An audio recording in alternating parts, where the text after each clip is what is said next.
Hey, champs! I am thrilled to highlight one of our sponsors this month, the Sales Arms. Chris has been on our podcast a few times with my good friend and fellow consultant, Stephanie Bradley, and the Sales Arms are truly a game changer when it comes to handling sales outreach and retention for yoga studios and fitness studios. You may have heard our episode with Martine, owner of the home studio, on the show. She credits the Sales Arms for doing all the client outreach and monitoring every step of her customer journey. Listen to her in her own words. What is so great with working with them is that they basically are in contact with everybody that comes into my studio and that's new, and they'll send them a text message and they'll get them engaged until they get people to come back in. That was the part where I was looking for help, and I was like, I need to upload something, and it's just a lot of time and effort that goes into this, and they are personal, so it's an actual person behind a text message, and it's not something that is automated. And that was important to me. What percentage of new person comes back in 30 days? And so mine was 15 and 20% prior to doing this, and now it's been up to 35 to 40%. With Chris and the Sales Arms team in Martine's corner, she was able to focus on what she does best, and that's running her studio.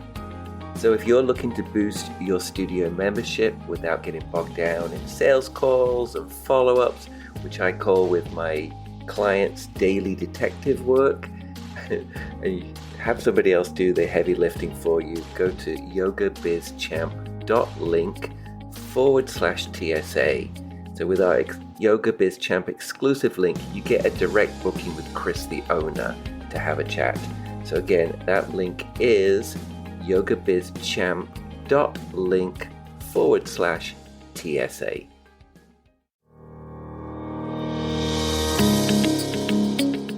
Hey champs, it's Michael J, your Yoga Biz Champ here. Today's episode is a little bit different. The tables are turned. Instead of me asking the questions, I'm the one being interviewed. My good friend, fellow Canadian, yoga teacher, podcaster, Shannon Crow, host of the Connected Yoga Teacher podcast, invited me onto her show, and she gave me permission to share that conversation with you right here on the Yoga Biz Champ podcast. So we dive into what it really takes to open and grow a yoga studio. I share my own journey from teacher to studio owner to consultant, plus real-world strategies you can use right away. You'll hear why I don't recommend ClassPass, how to build a financial stability, and why planning ahead is the difference between just surviving and actually thriving. So whether you're dreaming of opening your first studio or looking to make your current one more sustainable, this episode is packed with practical advice. So let's flip that mic, and here's my interview with Shannon Crow on the Connected Yoga Teacher podcast.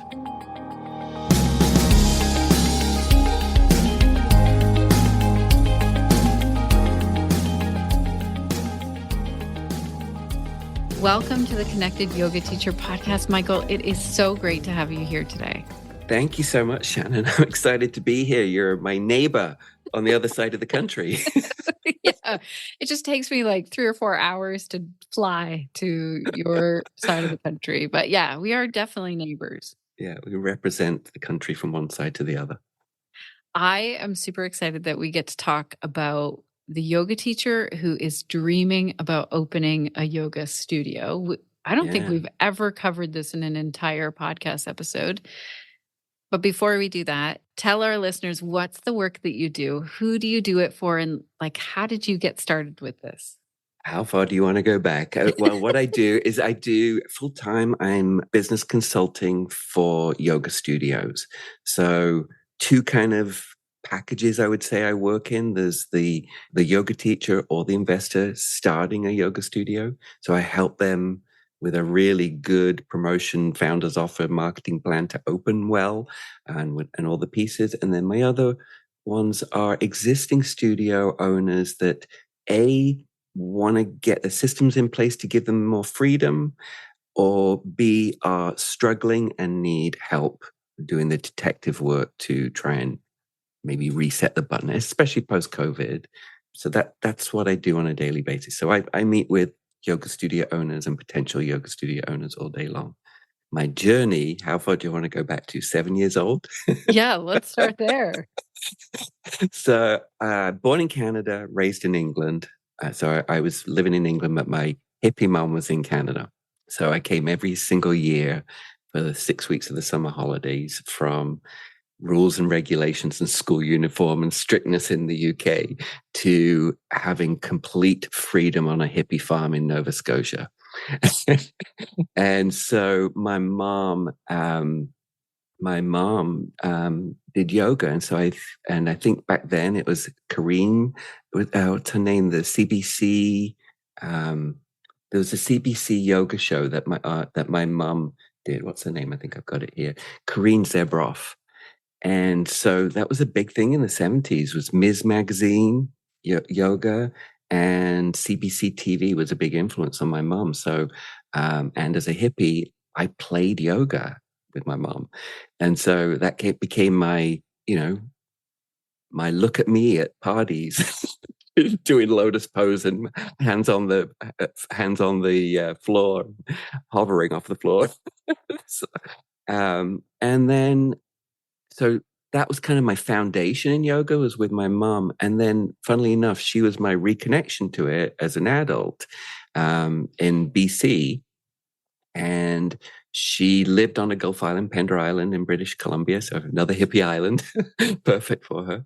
And she invited me to the Salt Spring Yoga Retreat Center. And so I went there and threw myself into, again, another great hippie environment. And I came out of there going, I got to get some of that. I need more of this. And it was like this really, this is part of me. It was like coming home. And so I came back I lived in Ladner, British Columbia, on the outskirts of Vancouver. And I came back and I started looking for yoga.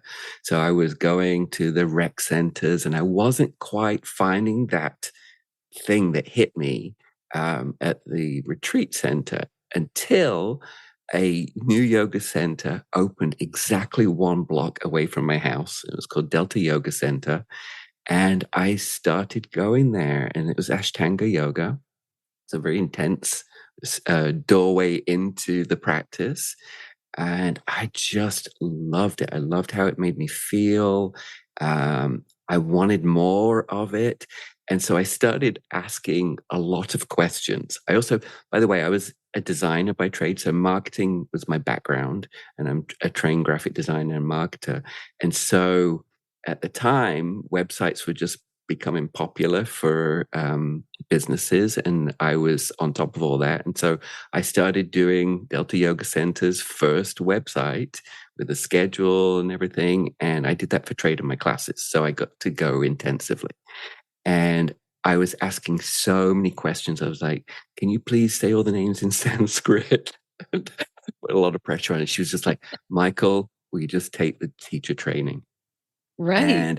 And I had zero. In fact, I had the biggest fear of public speaking. I still do in some ways, which is kind of weird. I'm on a podcast and was an instructor, but I have a lot of anxieties about public speaking. And so I was like, that is, so I just did it for the wanting to deepen my practice. And so I took the teacher training, and Vancouver was a very vibrant yoga scene at that time. It was there was a website called vancouveryoga.com, which I don't know if you know, Ian Finn, a very well-known Canadian who just published a book. And he was a massive part of the Vancouver scene. His website, vancouveryoga.com, was where you went to daily to see what new thing was coming to town. We had Donafari coming to town, Shiva Ray. It was a moment in Vancouver's, and there wasn't the corporate, it was the little mom and pop studios around. And so this studio that I took the training in was one of these amazing mom and pop kind of studios.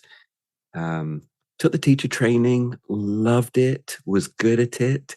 And then she took me on as an apprentice, which you don't hear about that anymore. And so I did a year-long apprenticeship, which was the hardest thing ever. Maureen Frewer, she's now Maureen Ormond, amazing teacher of teachers, but she was strict on me. And I still have all the written assessments of Michael, you're saying this word too much. Michael, you're repeating this too much. Michael, that word is meaningless. It was like so, like she just didn't want me teaching fluff. And so it was a really intense, but amazing year-long thing. And then I started teaching for her. And I started teaching beginners, which if for a yoga teacher out there that is learning to teach, beginners are the hardest, but the best, best place to start, because what you are saying and what they are doing may be two different things. Yeah. So it teaches you to see. Which I think is a big part of teaching. And I love that you did this as an apprenticeship. Two of my 3 kids, one's currently in a carpentry apprenticeship, one other one did a millwright apprenticeship, and it makes sense. So makes sense. My dad's a barber, my sister's a barber. They had apprentice barbers back in the day. Right. Yeah. But that's where that's where the learning happened for me. And it's Someone what made like me saying, stop saying this word. Yeah. And constantly, I probably still say those fluff words, I'm sure, but made me I feel that made me a really good teacher. Yeah. And I can say that confidently, that I feel like I'm a good teacher because of that. So how did you move then from teaching yoga to running a yoga studio of your own? Yeah. Well, so she decided lifestyle changed. And so she decided she didn't want the rent anymore.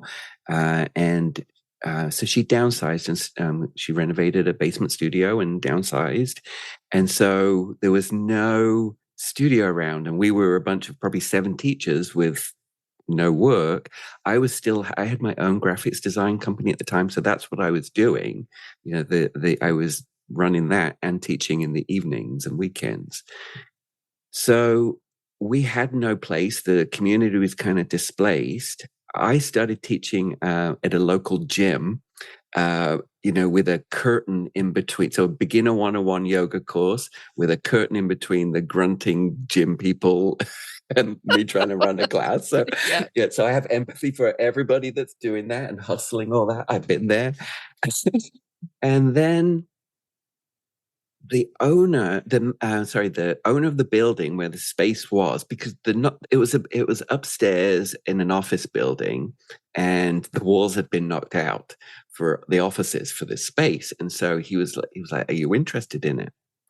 And I think it was, maybe $700 a month rent at that time.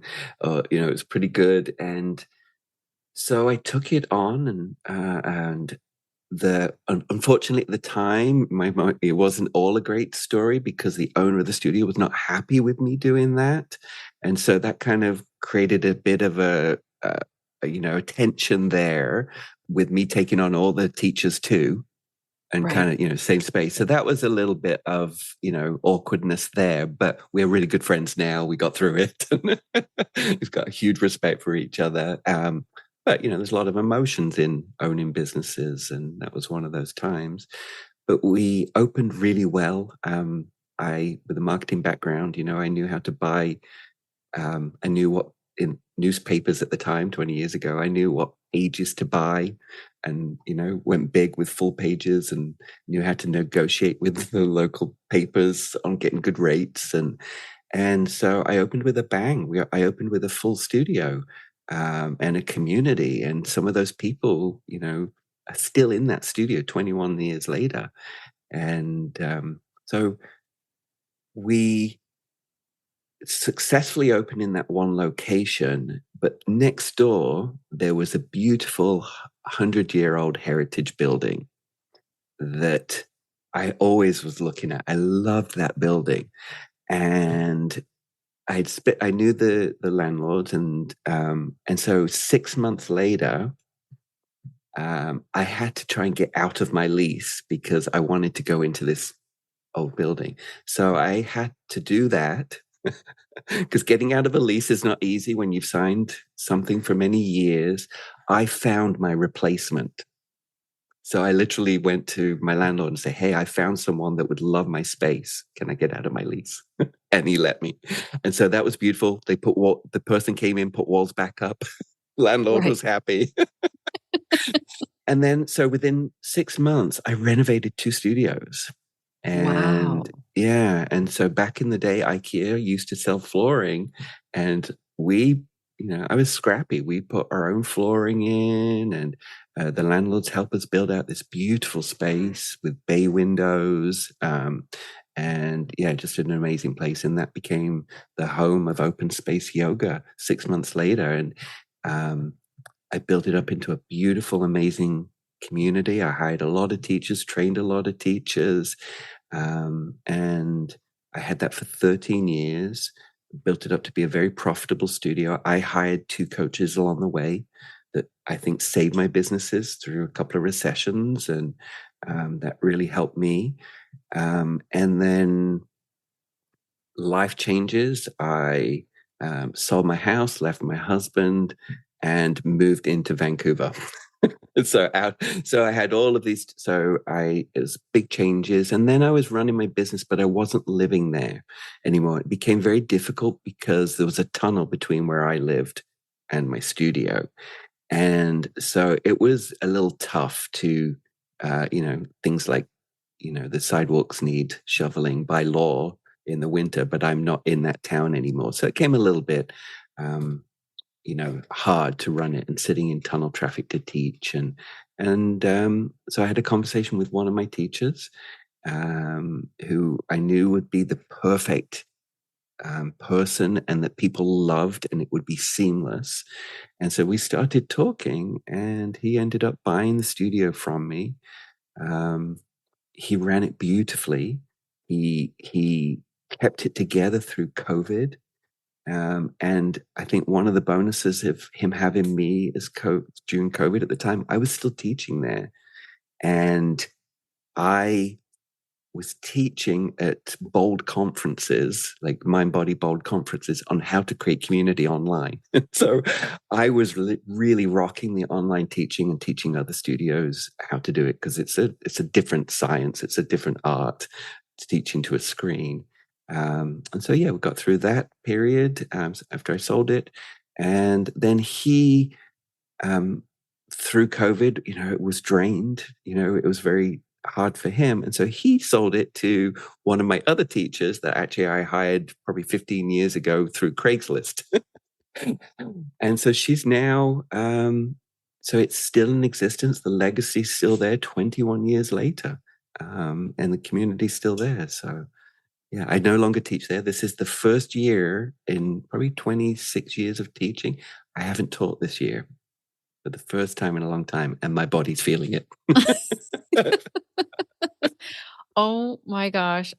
I love this so much in that you really have seen the yoga world change from like Yeah, when you were 7 and with your hippie mom, and it was a yeah, lot of like, the internet didn't exist and yoga was just very different, to going to this extreme where we all just lived through this time where all we could do was gather online to do yoga yeah, together. yeah, yeah. Pretty wild. Um, Yeah, I have seen, and some people here that are at my age might remember the time when we didn't have software for running the studio. I literally had a punch pass, and we punched, and we had a Bible at the front desk that we tracked all the punches in, and I hired somebody to track the punches every single day. oh, that's smart because we had punch passes at the first studio I managed, and like the end of the month is when we did it. Uh, Daily would have been way better, and yeah, it yeah, was but this like, yay booking system software, yay offering tree. this is a really good chance for us both to say, like, we both love Offering Tree.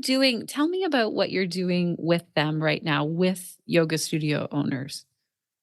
Yeah, I love my partnership. So, I mean, we have a lot in common. We both have podcasts. We're both in Canada, and we're both partners with Offering Tree. And I love and value my partnership with them. First of all, they're good people, Yeah. and that's just kind of rare. There's a lot of businesses driven by money. They are driven by they care, and I love that they started in the solopreneur world, And now in the last year, I've kind of helped them a little bit, a little bit of advising on it, but they've really gone deep into the studio world now. So I designed an offering tree intro offer sequence of emails. So they have automations now that's built in. And literally, you can click on my template, any of the templates that they've created, and there's your 3-week or 2-week intro offer sequence with all sorts of great triggers. For example, if people don't come in 2 days, an email goes out and say, "Hey, we get your ass on the mat." But it's great. And so that's the one side of it. And then I am the studio coach, I guess, group coach. And so anybody that's on their studio plan gets to come into the offering tree. They have a separate network. That they also already have an amazing community on Facebook. But this is a separate dedicated studio space, and it's a great conversation space. People can, ask each other for support, but also the teams in there, myself included, and Sinead and Eddie, and the owners go in there and answer questions and help people out. But the highlight for me is twice a month, I get to go in and do group coaching with those folks. So they get free group coaching, which costs money if you're paying for it yourself. And so I think it's such great value. And we've seen such great successes from it. Really, it's not just a fluffy coaching session. I'm pretty real. So I keep it really real. And everybody leaves with actionable tasks to get done for the next time we meet. So people are coming every week and sharing with their wins. And the beautiful thing is that right now they're doing a 30-day challenge for 2025. And so they're being supported online in the network. They're being supported in the group coaching. And then they've added all these extra Friday working sessions where they're doing how to do a landing page. So there are all these learning opportunities. So I just really feel that in the last year, they're really diving into support. Like it's not, and they're doing the work. It's not just, it's not just fluff. They're actually helping studios. We've helped Oside Yoga, Oside Power Yoga, Sylvia. We helped her do the whole pre-launch to her opening her studio. That's amazing. Yeah. I didn't even know this was happening. And I keep quite an eye on Offering Tree. But I think I'm not always looking at what studios are doing. I'm looking so much at individual yoga teachers. Yeah, it's great. Do you think that someone needs to have a business mindset? Because teaching yoga and loving yoga and wanting to share yoga is so different from running a yoga studio. Do you think anyone can do it? Do you think it requires really having a business mindset? What are your thoughts on this? I see it all. I mean, I really do see it all. But the teachers, it's usually the passionate teacher. Most teachers don't go into for business. They go in because they're serving. That's what I see. But then it goes, oh, holy shit, I got to pay the rent. Or holy shit, I got to pay this. And I've got payroll.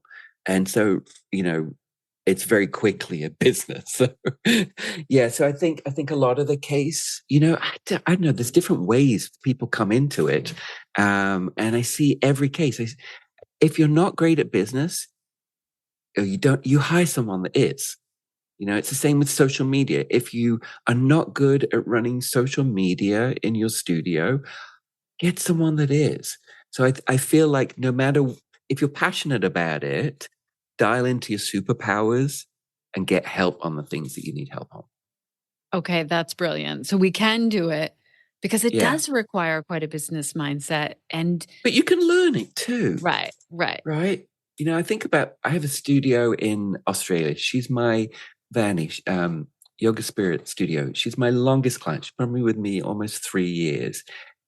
Passionate yoga teacher, purchased an existing studio. And she has learnt, working with me, how to be an excellent marketer. Like, she's so good now. She's learned SEO. She's learned how to do landing pages.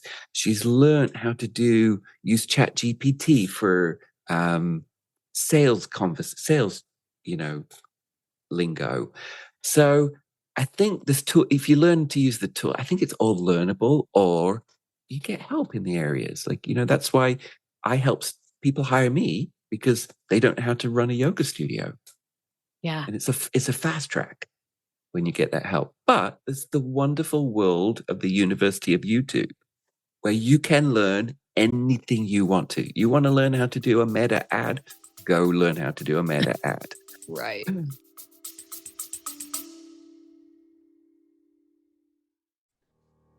Ever wonder if there's a better way to manage your yoga studio?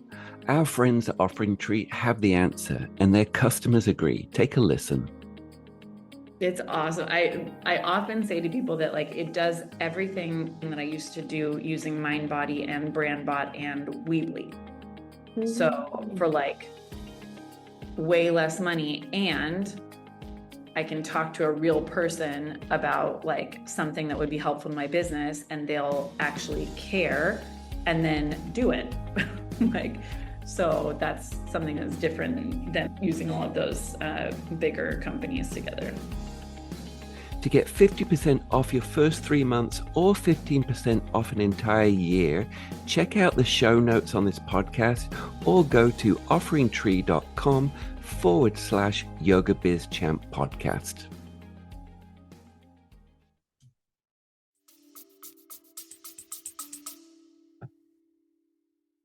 So for the teacher who's thinking, should I, like, if they're dreaming big and they're like, I just know that I want to start a studio, what do you think are some of the considerations that maybe they haven't, or the questions they haven't asked themselves yet, or would help prepare them? Because it's quite a leap from like showing up to a studio, someone else is doing the marketing.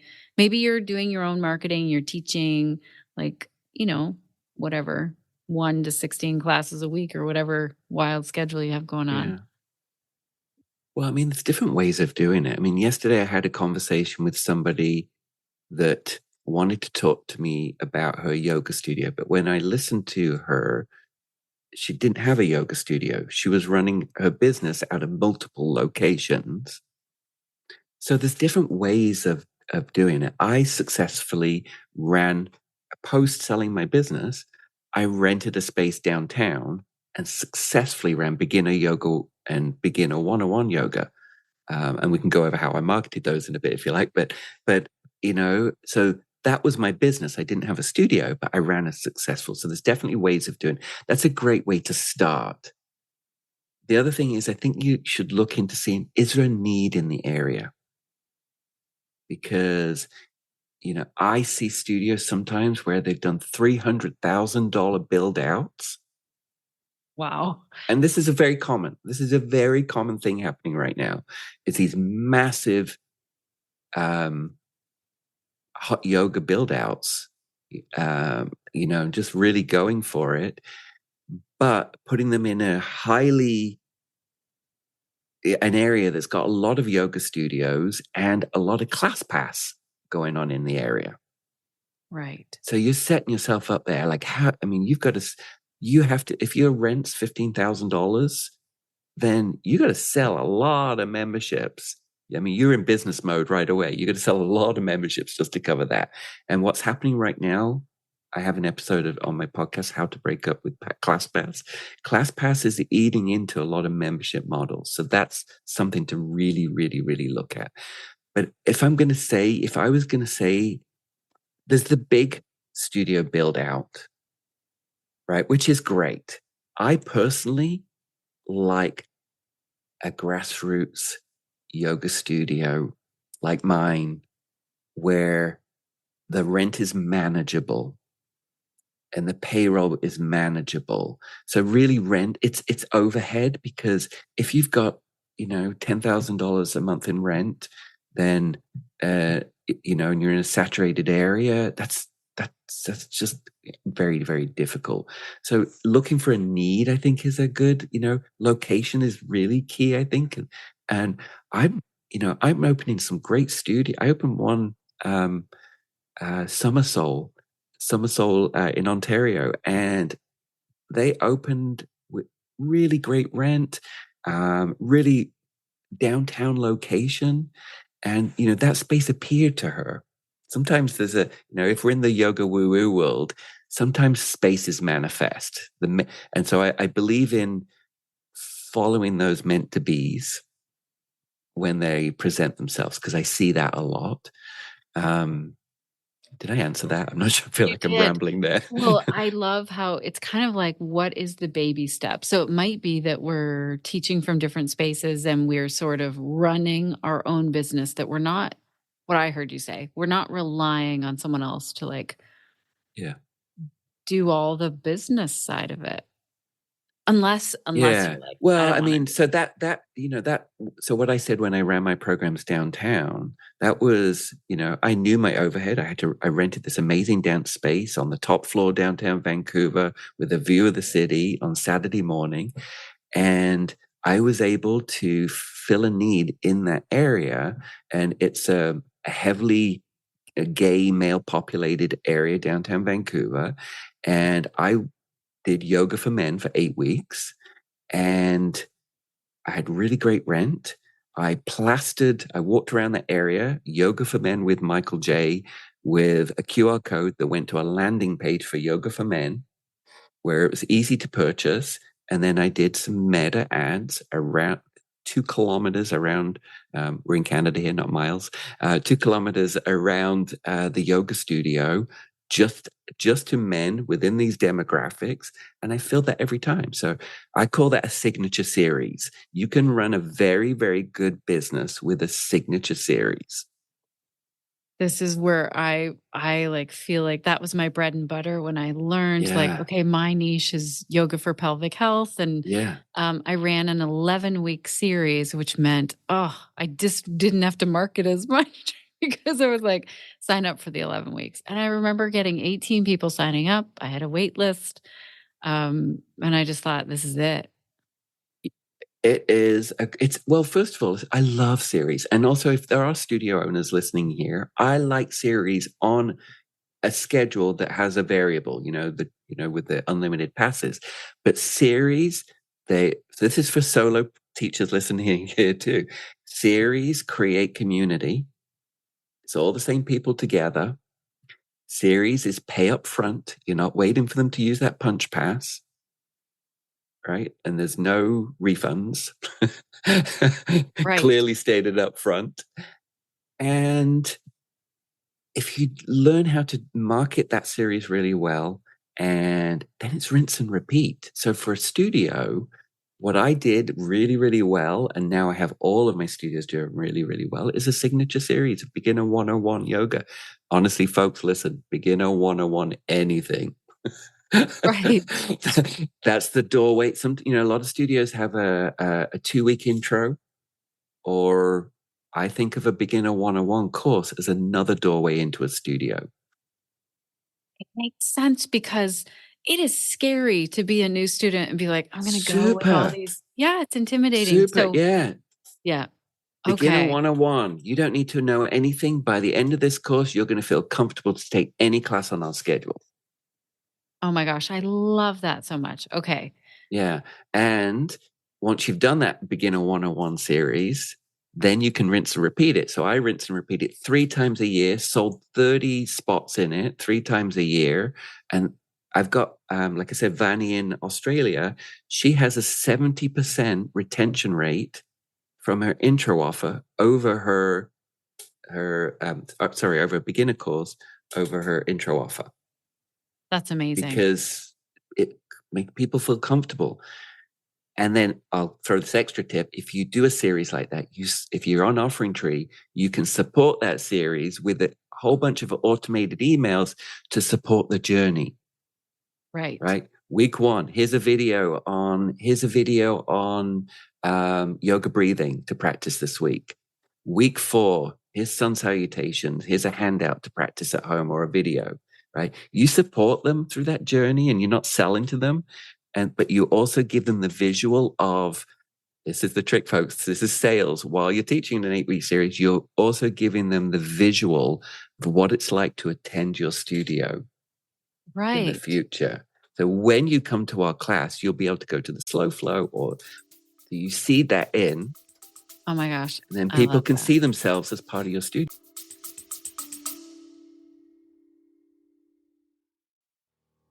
Hey champs, I want to spotlight our podcast sponsor and someone I consider both a friend and a trusted expert, Mitch McGinley from Boutique Fitness Brokers. He's been on my podcast multiple times. He's a former yoga studio owner just like us.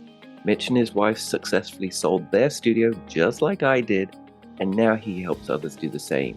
So if you've heard my conversation with Jill Agonias on this podcast, she sold her studio for well over asking price thanks to Mitch's guidance. Whether you're thinking about selling your yoga studio for top dollar or you're looking to buy an existing studio, and let me tell you, that can be a great head start instead of building from scratch. Mitch is your go-to guy, seriously. He understands the ins and outs of the yoga industry, from valuation to finding the right buyer or seller. Plus, he's been right where you are, so he gets it. I'm always talking about building a profitable business that can be sold or carried on. My former studio is in its 22nd year now, and it's under its third owner, and I consider that a legacy. So if you want to explore your options for buying or selling, head over to yogabizchamp.link/BFB to book a no obligation chat with Mitch himself. And trust me, it's never too early to start planning for your yoga studio's future success. Again, that's yogabizchamp.link/BFB.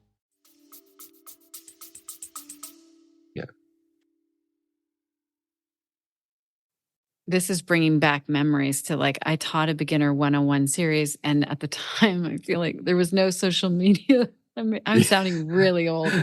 And there definitely wasn't like an email sequence. It was printouts that we gave them at the end to take home. Yeah. But that's so much better when you can get a quick email like, hey, here's a little thing that you could do at home before we meet up. And and also they get used to, because marketing emails, they get used to emails of value and not selling. Yep. Right. So they're more likely to open it and keep with it. So it's like value, value, value, sell. Value, value, value, sell. Yeah. And those are the emails where if someone's, the best case scenario is someone's like, oh my gosh, we did this really fun pose or this cool breath practice at yoga and I loved it. And then you end up sharing it with your friend. Yeah. Yeah. Yeah. Okay. And also for the folks that think that's intimidating to create all those, you actually don't have to create it in advance. The best way to do it is teach a class and then create a follow-up email based on that class. And then you build your automation sequences the way you go along. So it takes away a lot of the, and then you rinse and repeat. Love it. Rinse and repeat. Yeah. Okay. How many classes do you think should be in a series? Like mine was extreme with 11. I was just like, I'm not marketing hardly at all. I'll do this twice a year. What's that? Was it once a week? Yeah, it was.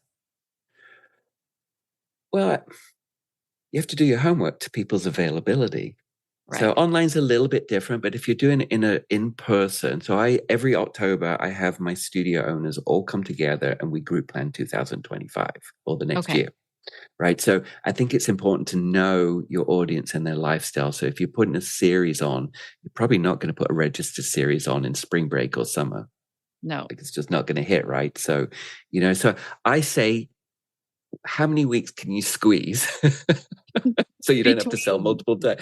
So I would say, 6, 8, 12, up to, January through to spring break, you could create something. I like an 8-weeker though. Yeah. Okay. So we're going to encourage our yoga teachers and studios. Let's try these registered series and talk to us about ClassPasses then, because they're everywhere. Like ClassPass, the actual ClassPass. Yeah. Like, do you think we should Mind Body get rid of this? That's where we lost money as a studio. I remember that. Yeah. It's a really interesting conversation. And so it's tough. it's a really tough one because everybody's on it.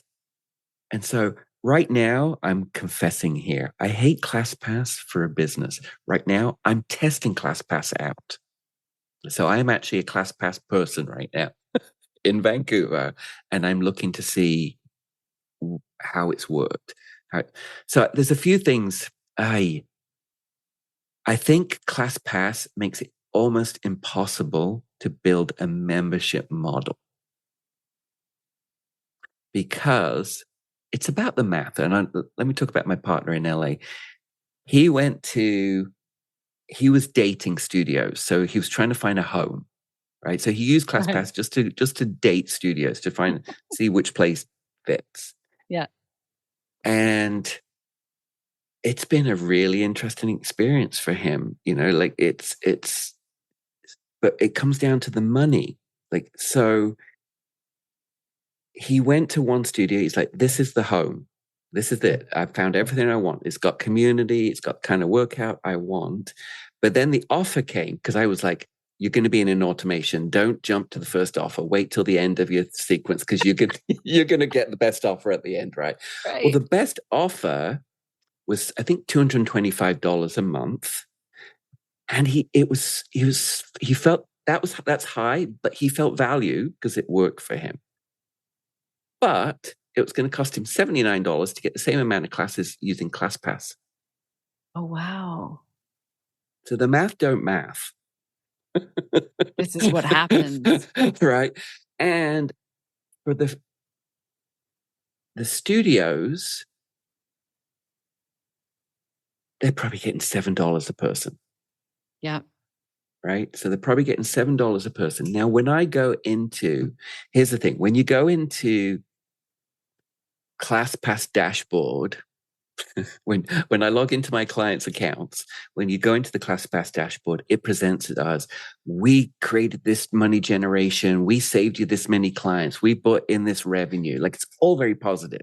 But then you go into the booking software, which I always do with my clients, and I look at visits after first visit. Yeah. ClassPass 0.000000000. So here's the thing: ClassPass people are ClassPass people. They will 90% not convert. Mm-hmm. Right. So their mentality is, and that generation that's loving it, and that I'm testing right now, their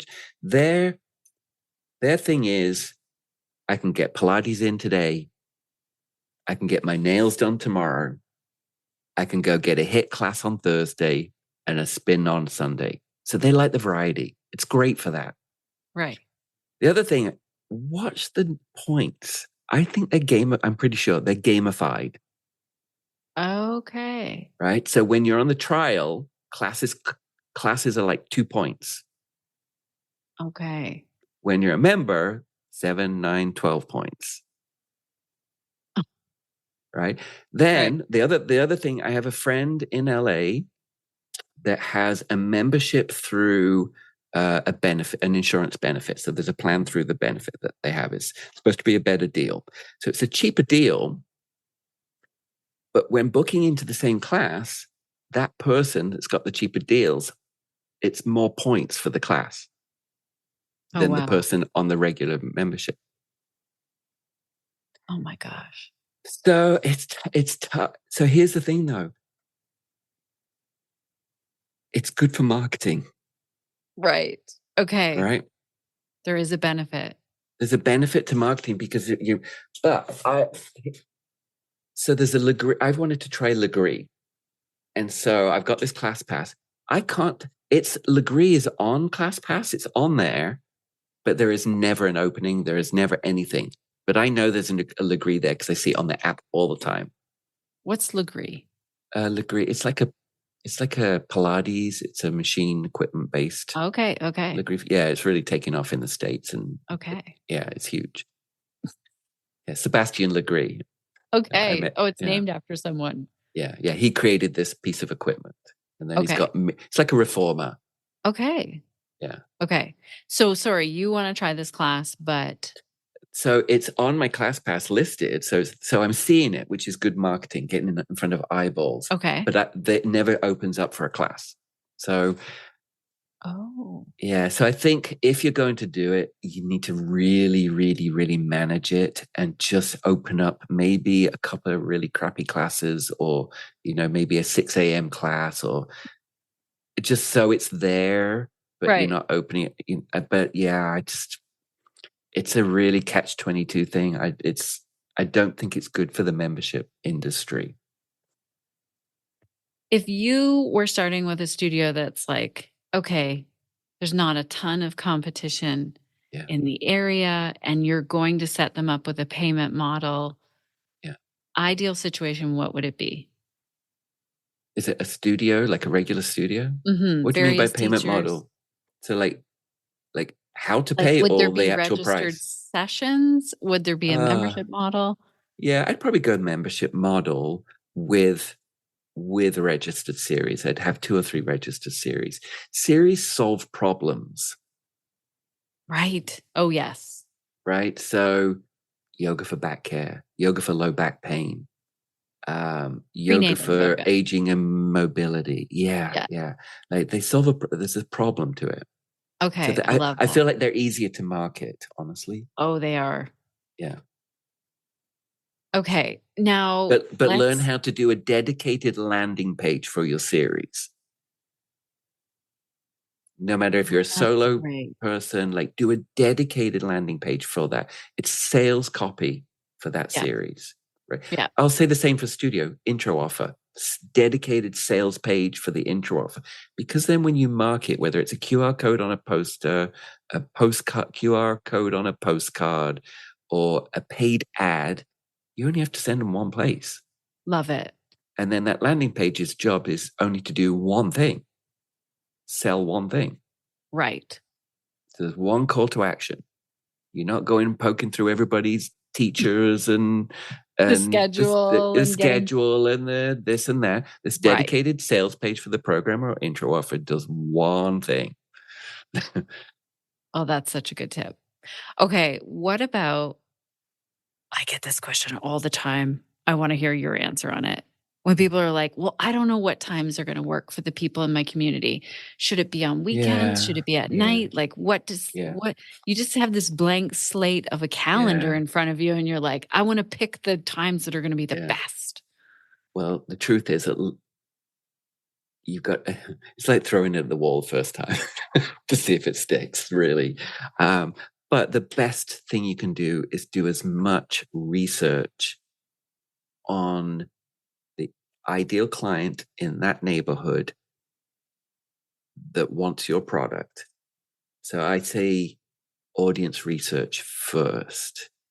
And so I'll give a good example of that. I opened West Park Yoga in California. I worked with them for a year, so I have to preface it with that. Not many people hire me for a whole year before opening. But what I'm known for is the pre-sale because of the marketing background. And so 90% of the studios have opened covering costs on opening day. And I think the reason for that is doing the research on first of all, you need to know what your mission, vision, and values are. That's super, like you got to be clear on that. And if you're not, go to the University of YouTube, research mission, vision, values, right? And so I think you need to know who you are and what you're serving and what you're about. And then if you can figure that out, and then you figure out the community around you and what do they need and what's their life like, right? So if you truly know your audience, I'll give an example of one of my audiences. I knew really, really well in my area I had my studio. My most popular class was slow flow class at 11 o'clock. I got 30 people in every week. And I knew that audience they were retired. They were not on the alarm clock in the morning. They meandered into their 11 o'clock class where they met their friends or became friends there. And then they went for lunch together afterwards. Oh my gosh, I love this. So I knew if they liked my class on Tuesday, if I put somebody else on Thursday at that same time slot, that they would get in a rhythm of Tuesday, Thursday, weekend. Right. And you wouldn't put hot vinyasa flow as the Yeah. Thursday. So I think you got to, I mean, first of all, look around your area. You know, it depends what model you do. If you're doing a register only model, then you've got to find the best time that type of person is available to put that time slot on. But if you're doing a yoga studio, you've got to have variety. And so you've got to have if it's a membership model, you've got to have a certain amount of classes to be valuable to people to get in. So I say on a community level, at least 2 morning classes, 2 evening classes, and a couple of classes on the mornings and the weekend.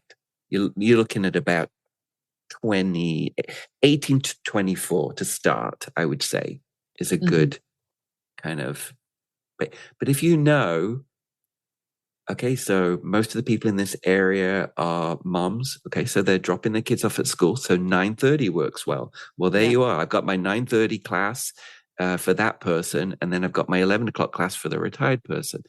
The other thing when I design my schedule and when I help studios do that, I think having something for each type of there's 2 types of people. There's high energy and low energy, really, right? And so I think if you have something for everybody to choose. And so in the evening, you know, a hatha flow or vinyasa flow, and then a slow flow. Right. Or a core yoga. And so just restorative. Yeah. And the other thing I can't, because, and then so for mine, I knew the lifestyle. I told you I was on the other side of a tunnel. Right. And so my people either worked on my side or they had to get through the tunnel in tunnel traffic. Right. Right. So I alternated my start times in the evening. So 5:30 one day, 6 o'clock the next day, 5:30 the next day. And so that gave me a 5:30 and a 7, a 6 and a 7:30. Right. And so that's how you start. Love it so much. And then find out what the crap night is in your area. And that's when you put your registered series on. So crap night in Canada might be hockey night. Right. Back in my day when I had my studio Thursday night, it was Friends, Seinfeld. I mean, everything was on Thursday night, right? And so, yeah, that was beginner 101 yoga because you got the people that were not watching Friends and Seinfeld. That's funny. That's so true. Oh my gosh, this is such good information. I could literally talk to you for so long about this. What do you think are some of the huge things that studio owners get hit with that if they kind of prepared a little bit more ahead of time, they could save themselves a lot of headache? Planning out your whole year. And by that, I mean, I've got one right here. I've got a big ass calendar that I scribble on. And when I get together with my studio owners in every October, we scribble over these calendars before going digital. So researching the lifestyle of the people in your area. When are they in town? Do they disappear at spring break? Do they disappear in summer? So knowing the cycles, researching the cycles of the people in your area is a big one. Researching the existing things that are already on in town. You know, I had a quilt and car show on my street every August. You better believe I had my fall stuff ready for that event. So being ahead of the game, I feel like a lot of studio owners are in reactionary mode a lot. So, you know, it's like, oh, this class isn't doing well, so I pull it. Or so I like people to plan ahead. I know that can be difficult. So rough planning out the whole year, but then taking a quarter, 3 months at a time. And you know, if you're putting a schedule on, commit to that schedule for 3 months. Commit to those teachers for 3 months, you know, and their salaries, right? And then assess and make changes. But I see a lot of studio owners being really reactionary. A class is on, pulling a class, canceling a class 2 hours before it's supposed to be on. and then on the schedule it says cancelled. So I see a lot of reactionary thing. So I like to help them get way ahead of that. So, like planning ahead, like all of your promotions, and not putting a sale on for the sake of everybody else is putting a sale on. If you know the cycles, put a sale on at low sales times, not because everybody's doing it at, Black Friday. Such a good point. So Also, I think just getting ahead. I just really think just yeah. Oh, getting that's such a good ahead. point. I was thinking about all the events that are happening in our area that people could really be Yes. part Well, of. and then also, I have everybody get 6 to 8 weeks ahead of everything. That means you're ready to promote 6 weeks ahead, which means you're creating it 8 weeks ahead. Thank you. You're welcome. You can't that is what it takes. And I wonder if marketing takes longer now with how busy people are with the internet and social media. Like, I love marketing now. I just think there's never been a better time for an independent business to, whether a solo practitioner or a studio, there's never been a better time. In my day, I was buying ads in newspapers, right? That's what we did. It was expensive. And so now I say marketing's money or effort, or right. combination of. So effort, I'll give a good example of effort. Effort's getting in front of eyeballs, new eyeballs. That's marketing, right? Yeah. So I get people to be scrappy on that. I love digital, love digital, but I also love grassroots marketing. And so, in LA, I go to the Rose Bowl for a walk, and a lot of fitness related people do that. I pulled up into this parking area, and on the tree in front of me was new studio intro offer QR code. Right. I'm like, you just got in front of my eyeballs. Right? Fitness related people, healthy, and that was scrappy.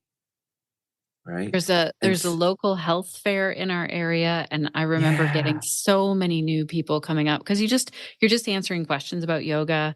Research what's already existing. That's what a lot of people don't do. There's a lot. If you're a yoga teacher, is there a 5K run? You can do the pre-stretch too. Right. It's like those things are already existing. You just got to tap into that. Right. Yeah. But what I will say is try and find the things that are around. And if there's nothing, create your own party. Right. So when I had my studio, my charity of choice was hospice. We raised $40,000 for my local hospice. I was affected by hospice. By the way, hospice treated my mum when she was passing. And so it was important to me. I sat on the board at the hospice for 5 years. I became vice president. It was very important to me. So when I did fundraising for that event for hospice, people showed up. And so I created every November, third week of November, a pre-Christmas shopping event. It was shopping day for hospice. For 10 years, I ran that. It became a thing. Local potters donated pottery. 100% of the money went to pottery. Wow. I'm wearing a piece of Sonia Picard jewelry right now. She's a friend of mine, yoga jeweler. She used to come and sell her jewelry, and 20% of the sales went to hospice. We had 20% of our sales on that day went to hospice. So we had vendors we have a space. You've got a space. So use it, right? So we created this amazing space where I had to let my shoe policy go twice a year. Right. For the betterment of the community. Oh my gosh. But I created my own party that was pre-Christmas. It did good in the community, but it also became a part of the community. And so, if this tap into the things that are already existing, like I said, we had the Quilt and Car Show, a weird show that was brilliant, but old, the street with old cars, and then all the shop windows had quilts in it. We were the only large walls in the space, so the antique and oversized quilts came on with thousands of people through the studio on that day. So that was like, if I didn't have my fall beginner course and all of my promotions ready that day, that was that was just something I tapped into. And, I negotiated with the vendor, we wanted to put our our tent right outside, so that there was a direct path into the studio. And yeah, so either tap into your own or create your own party, your own market, your own farmers market. That's your world, Shannon. Yeah, I know. I'm getting Right? very inspired over here, like thinking like, Yeah. ooh, this, that. Well, Yeah. there was a mall across the street from us, and it was a private mall, and we created a market in there. Love Because it. if it's a private little mall, you don't need street clothes, you just don't need police, you just need the permission of the mall owner. And so, a Saturday farmers market, and those things bring people to the community and around you, and you do good in the community, and you get known for doing good in the community. Okay, so back in the day, I used to have a farmer's market, like for 5 years, a physical farmer's Of course market. you did. And I sold yoga. I had little cards with yoga. I mean, this is before websites, and I had Yeah. an email list, maybe. Like, I didn't have a website. Yeah. I don't know if people were even I checking sold my hemp and bamboo t-shirts on the local market the first couple of years of being open, and I had my yoga brochures there. So smart. Okay. So look for existing things or create a party if there isn't already one. Wow. If our connected yoga teachers are going to have more questions about like how to open a studio, one, we can have you back on the podcast, send your questions in, post in the comments, but also how do they connect with you if they're like, I want to do this? Where should they go first? Well, first free resource is my podcast, Yoga Biz Champ, which is rocking conversations with studio owners, existing studio owners, or experts in the industry. And so, kind of like you, Shannon, it's just me, just wanting to know everything and soaking up all that information. So, Yoga Biz Champ, I think that's my best free resource out there, which you're coming on very soon. Thank you. And then anybody can meet with me for free. So go to yogabizchamp.com /book, and you can book a free chat with me. That's the easiest way. I have 2 packages. I'm very simple. I yoga only. I don't do a lot of my fellow counterparts are boutique fitness, and I know yoga. I know the yoga world. I'm a yoga teacher. I don't pretend to know anything about Pilates and all the other things. So I speak the language. And I have 2 coaching packages. They're 6 months long. One is Start a Yoga Studio, which I really truly believe is a fast track, and it really helps with the pre-sales, founders membership offers. And I have existing studios. It's Grow a Yoga Studio package. And my packages meet weekly. We meet weekly, which I believe in that accountability. And they all come with email support, a ticket support system, and an incredibly simple project management system where we assign tasks and move tasks through. And I know that you're a big fan of moving tasks on project boards, Shannon. I am. You know me well. But that's how things get moved, right? It's like my coach right now is a project manager, and a project sometimes sits here at the back of the head as this big thing that never moves forward. But if you break it down into all the little tasks that need to get done, and you meet to the tasks, that's how we get stuff done. It's true. And that like weekly accountability can really move along. If you're like, oh, shoot, like I've had this really tough week of trying to fill classes and try to do all the things of life. And but I have to meet my group and I need to get my homework done. It really can help. It does help. And, I have to say, coaching is, a lot of my counterparts are all about the numbers. Yeah. And I believe in the numbers. The data doesn't lie. I love the numbers, and they're great for setting goals. But I feel like my coaching style is also sometimes I cry with my studio owners. Running a studio is not always easy. And there's challenges. We have challenges. It's a people business. We have challenges with students. We have challenges with teachers. We have stress of finances. So honestly, I feel like I'm part of my studio owner's team, because I'm very, very much care, and I take on, a lot of, the stress that they have. So I like the weekly for that because, not every week I'm meeting them, they're, happy. It's, so we can course correct quickly. Yeah. Oh my gosh. And it's so nice to be in a space where other people understand what you're going through. Yeah. I mean, that is one of the things I think, marketing background, but actually being a teacher, running a studio, I understand all the, I've been through most of the things. And if I haven't myself, I have with my clients. Yeah. And so I've learned from that. Oh my gosh, what a gift. Thank you. We'll link to your website, your podcast. Thank you. Thank you so much for this today. This has been really inspiring. Thank you so much.